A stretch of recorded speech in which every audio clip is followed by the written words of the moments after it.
Tom Colbert for his wonderful service to our country.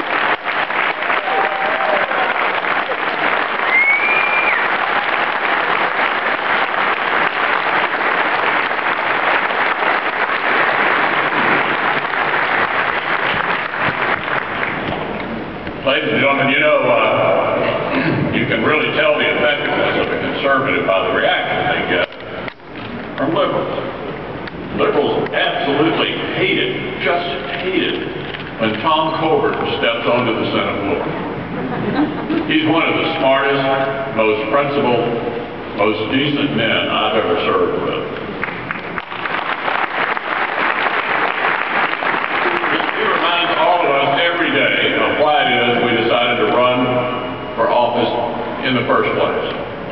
He isn't afraid of anything or anyone. And there's another thing about Tom Colbert, he's never put himself above the cause. If you're up early enough to catch Tom coming into work in the morning, you'll see him emptying his pockets to go through the metal detectors. He doesn't have to do it, but he does. Because that's what his constituents have to do when they visit Washington.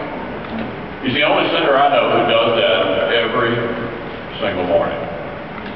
We'll miss his clarity of purpose, his commitment to principle, and his courage. Tom lives in the truth. So in Tom's honor, I thought I'd highlight a few truths myself this morning. First of all, the President of the United States is treating our Constitution worse than a placemat at Denny's.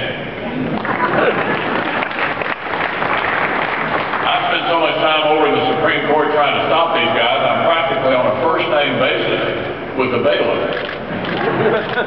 Obamacare, the EPA, unconstitutional recess appointments, it never stops. It's just about power for these people. They'll actually do anything to keep it. So let me tell you what I mean. 2 years ago, I came right here to CPAC and warned that the Obama administration was using the IRS to silence its critics. Well, 2 years later, after we found out just how devious the plan really was, Chuck Schumer's out advocating for the IRS to actually step up its game, to make it even harder for conservatives to exercise their First Amendment rights. It's an outrage. And let me tell you something, we're going to fight this thing with everything we've got.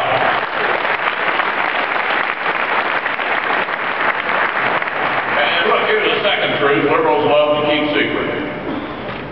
President Obama and the Democratic Senate have literally failed working families.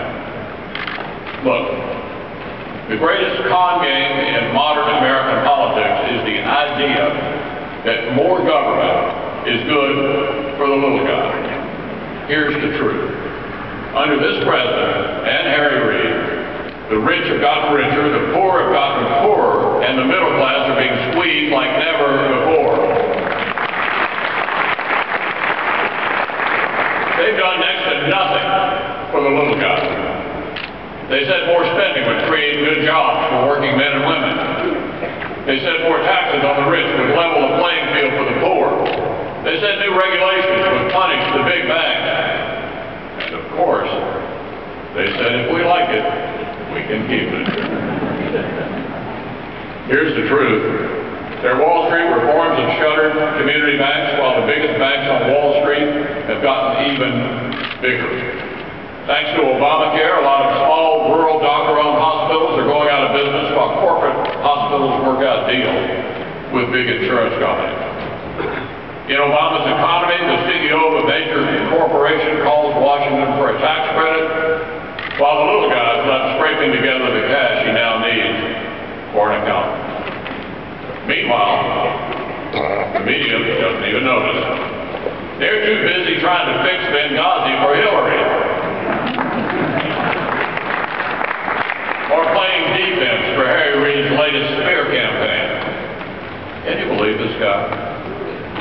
Harry Reid has spent 2 weeks, calling American men and women whose lives have been upended by Obamacare a bunch of liars. If ever there was an advertisement for a Republican Senate, this is it.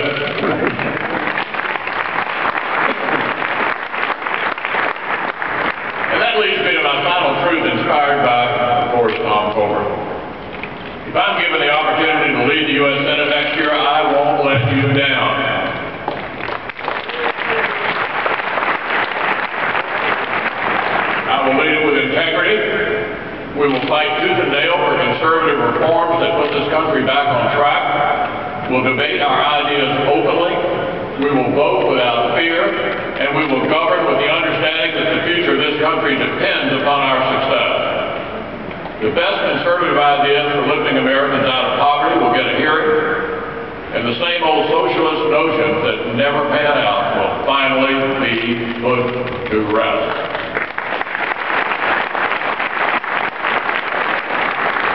We'll work to restore opportunity and economic mobility for the middle class. We'll renew our promise to the next generation of Americans that their future is defined by the person they can become rather than the conditions they were born into.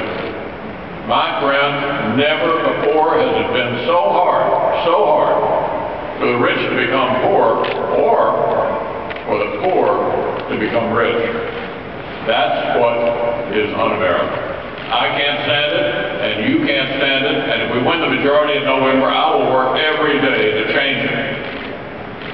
The U.S. Senate will be a place that Tom Coburn can be proud of again. This is our time to get it right. This is the moment. Let's go out there and do it. Thank you very much, ladies and gentlemen.